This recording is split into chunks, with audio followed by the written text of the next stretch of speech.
The year is 1980. Deep in the Brazilian Amazon, a mountain has been turned inside out. They call it Serra, the Naked Mountain, a giant wound in the earth, swarming with tens of thousands of men. From afar, they look like ants, climbing rickety ladders with heavy sacks of dirt. These are the garimpeiros, gold prospectors drawn from every corner of Brazil by a single word: gold. A single nugget could change a life forever. Men left everything behind, traveling for days through jungle and rivers, driven by hope and desperation. They arrived with nothing but dreams and the clothes on their backs. The pit was chaos. A city carved from mud, alive with the noise of shovels, ladders, and shouts. Every sack of dirt was a lottery ticket. Every day was a gamble. They worked from sunrise to sunset, bodies aching, minds fixed on the glint of yellow that could change everything. Here, destiny seemed to be something you could dig out of the ground. Stories of sudden fortunes spread like wildfire. A man finds a nugget the size of a fist, another pays off all his debts. These tales kept the men digging, bound together in mud, sweat, and hope. But this mountain of men was only half the story. Beyond the pit, another world existed, one rarely told. The real story of Serra is not just about the men who dug for gold, but about those who survived on its margins. The mountain was a world built on dreams, but also on sacrifice. For every king made overnight, countless others were left with nothing but mud and memories. And in the shadows of the pit, the women waited, worked, and endured. While men dug in the pit, women built lives on the edges. They weren't allowed in the sacred circle of mud and gold, but they were the backbone of the makeshift towns that sprang up around the mine. Some came with families, keeping homes together in a lawless land, cooking, washing, raising children in the shadow of the pit. Others arrived alone, seeking independence and a way out of poverty. They became cooks, laundrywomen, shopkeepers, entrepreneurs in a world that offered them little. Every meal served, every transaction, was a step toward survival and self-reliance. Life was harsh. Disease, violence, and uncertainty were constant threats. Yet, women formed strong bonds, creating communities of support and resilience. They shared stories, watched each other's children, and endured together. Their hope was tied to the hope of the men, but their struggle was their own.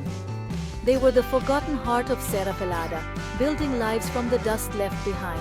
Their stories are not of digging for gold, but of forging dignity in the margins. The dream of Serra quickly soured as greed took hold. The mountain became a breeding ground for rivalry and suspicion. At its peak, Serra was one of the richest gold deposits ever found. But wealth brought chaos, not prosperity. Violence was common. Disputes over gold were settled with fists or worse. The environment suffered, hillsides stripped, rivers poisoned with mercury, the Amazon scarred in years. The gold rush attracted not just hopeful workers, but also those eager to exploit desperation. Prices soared, and survival became a daily struggle for everyone, especially women running small businesses. The system was built on exploitation, from the men in the pit to the women on the margins. Greed ruled Serra, leaving destruction in its wake. The promise of gold had become a curse. The mountain's riches came at a terrible cost. The true price was paid by the land, the people, and the fragile hope that brought them there. For every miner who struck it rich, thousands left with nothing but broken dreams. Months or years of toil often ended in disappointment and debt. The mountain demanded everything: body, spirit, and hope.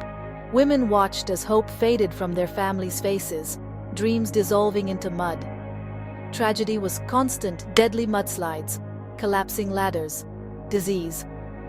Every day, families feared their loved ones wouldn't return from the pit. Women who came alone found themselves trapped in poverty, sometimes abandoned when the gold ran out. the dream of freedom became a lonely struggle for survival. The gold rush promised miracles, but left heartbreak in its wake. Serra was a place where dreams turned to dust. By the late 1980s, Serra's golden dream was fading. The easy gold was gone, the mountain hollowed out and exhausted. Work grew harder, rewards smaller, and hope dwindled. In 1992, the government shut down manual mining, citing environmental disaster and dwindling returns. The exodus began. Miners left, not with riches, but with the weight of reality. Towns emptied, businesses closed, and silence replaced the chaos. For women, it was another heartbreak. Their communities vanished overnight. Some chased the next boom, others returned home, changed forever. Today, Serra is a ghost. The pit now a turquoise lake, the land still scarred. The mountain of naked men is gone, replaced by silence and memory. What remains is a monument to the rise and fall of a dream. The scars are visible, the lessons enduring. Serra's story did not end with gold, but with loss. Serra's legacy is written in scars, on the land and in its people. The pit, now a lake, and poisoned earth are permanent reminders of unchecked greed.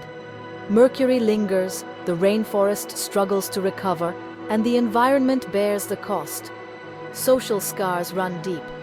The gold rush brought people, but not lasting prosperity.